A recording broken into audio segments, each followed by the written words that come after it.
내 사랑하는 자들아, 너희가 친히 원수를 갚지 말고 하나님의 진노하심에 맡기라. 기록되었으되 원수 갚는 것이 내게 있으니 내가 갚으리라고 주께서 말씀하시니라. 세상 어두운 현실 가운데 매일의 기도와 말씀 안에 주님의 은총을 누리며 사는 새벽의 기도자 여러분, 주의 복된 은총이 여러분들의 삶을 부유하게 하시기를 바랍니다. 오늘의 본문은 잠언 25장 15절에서 28절까지의 말씀 안에 우리는 히스기야 왕의 신하들이 편집한 솔로몬의 세 번째 단락의 이 주제를 지금 살펴보고 있습니다. 왕정 질서 안에서 어떻게 하나님의 백성이 세상을 살아갈 것인지에 대하여 특별히 이웃 사회 속에서 정직한 언어 생활에 대한 교훈들을 우리가 15절부터 만나보고 있습니다. 오래 참으면 관원도 설득할 수 있나니 부드러운 혀는 뼈를 꺾느니라.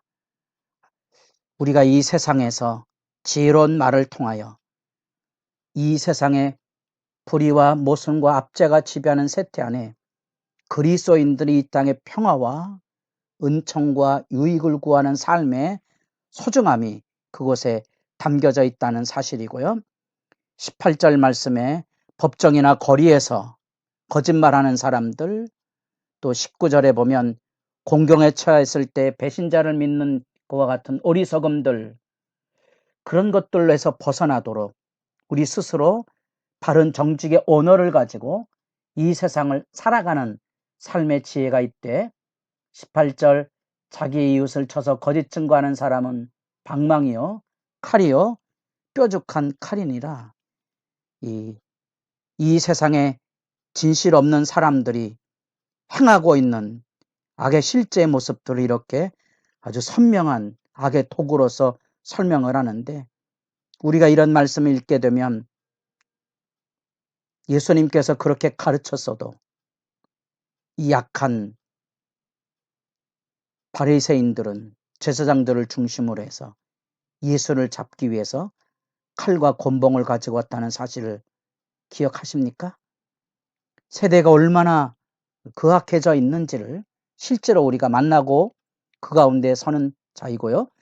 우리가 그 수술 안에서 어떻게 마음의 진실을 가지고 설 수 있을지, 진실한 자를 만나려고 하는 이 안타까움, 그 마음의 기도가 여러분들 앞에 살아있기를 바라고, 믿음의 진실이 우리에게 얼마나 소중한 것인지를 하나님의 말씀을 읽어가며 살필 수 있기를 바랍니다. 한 걸음 더 나아가서 21절 내 원수가 배고파하거든 음식을 먹이고 목말라하거든 물을 마시게 하라. 그리하는 것은 핀 숯을 그의 머리에 놓는 것과 일반이요 여호와께서 내게 갚아 주시리라.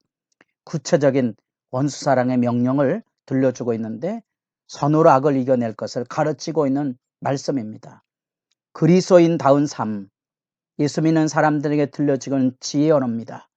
이 말씀은 로마서 12장에서 그 말씀을 다시 살펴보게 되는데, 구약성경의 출애굽기에도 원수의 손아 나귀가 무너지거든 외면하지 말고 일으켜 세워주고 돌봐줄 것을 가르치고 있는 것처럼, 하나님께서 갚으시는 하나님에 대한 신뢰를 가지고 이 세상의 정직한 삶을 하나님 앞에 나타내 보일 필요가 있다는 사실입니다.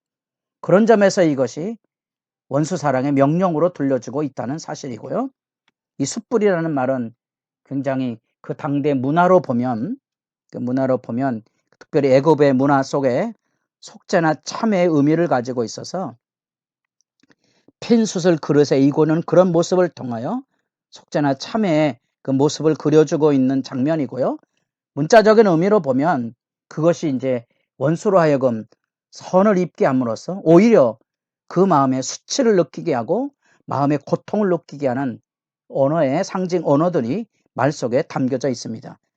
어떤 방향이든지 중요한 것은 원수로 하여금 선행을 통하여 부끄러울 줄 알고 무릎 꿇게 하는 이런 사랑의 질서에 대한 말씀을 하나님께서 들려주고 계신다는 사실입니다.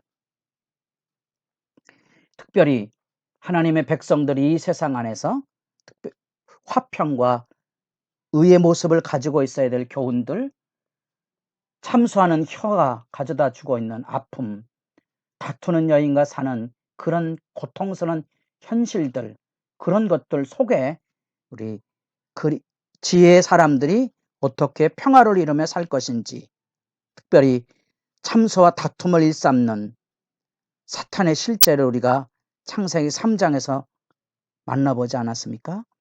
동일하게 이 사탄은 예수 그리스도의 사역을 회방하기 위해서 마태복음 4장에 하나님의 말씀을 가지고 참소하는, 그로 하여금 시험하는 모습들을 보게 됩니다.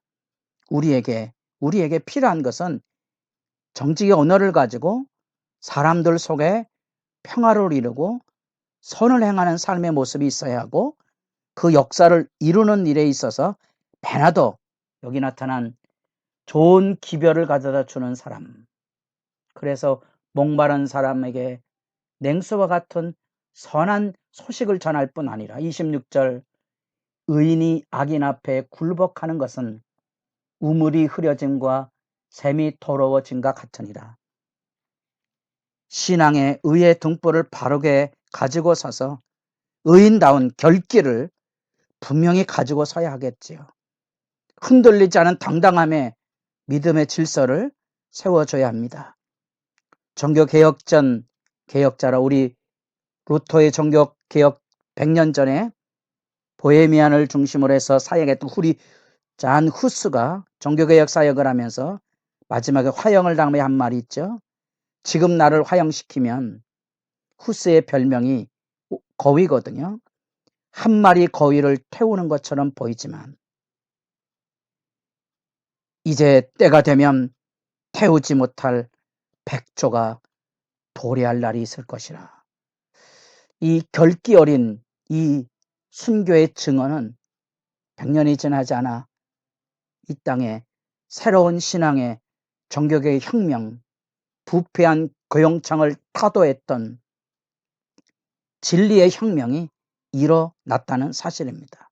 우리에게 그리스도인이 이 어두운 세대 안에서 이 믿음의 바른 결단을 가지고 바로 서는 일이 없다면 우물이 흐려지고 샘이 더러워지지 않겠습니까?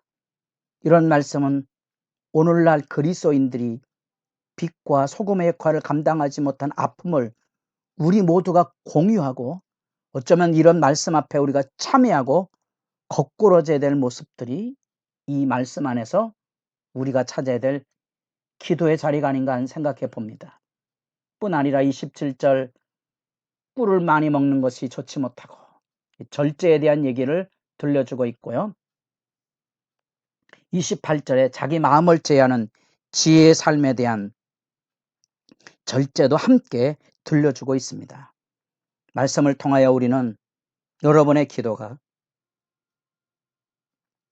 하나님의 말씀을 따라서 이루어지는, 그래서 악에 물들지 않고 선으로 악을 이겨나가는 데 있어서 바른 언어 그리고 진실을 지켜서 믿을 만한 사람으로서 우리 모두가 세상 안에 설 뿐 아니라 적극적으로 선으로 악을 이겨냄으로써 악을 악으로 갚는 세대의 현실 앞에 그리스도인다운 삶의 아름다움을 지킬 뿐 아니라 어둠의 현실 가운데 우리도 철저하게 자기를 절제하고 통제해서 참소와 다툼으로 다가오는 악의 세력에 자기를 지킬 뿐 아니라 의인의 결계를 가지고 믿음의 결단을 가지고 악에 물들지 않는 참 그리스도인의 모습을 가지고 서서 우물이 흐려지고 샘이 더러워지지 않는, 오히려 상수가 흘러넘치는 그 은혜의 역사를 이 땅에 이루어가는, 아모스 선지자를 통하여 우리로 하여금 가슴 벅차게 했던 공의가 하수처럼 흐르게 하는, 진리가 이 땅에 빛으로 드러나는 그 영광, 다시 이 땅에 그리스도의 피 묻은 복음을 민족의 가슴에 심어서 성령 안에 이루어지는 푸르른 계절을 기다리는 거룩한 역사를 향한 믿음의 결단과 진리에 대한 순정이 매일 우리의 삶 안에 살아있대 여러분들의 기도의 마침에 그 영광이 여러분들 붙드는 은총의 부유함으로 나타날 수 있기를 바랍니다.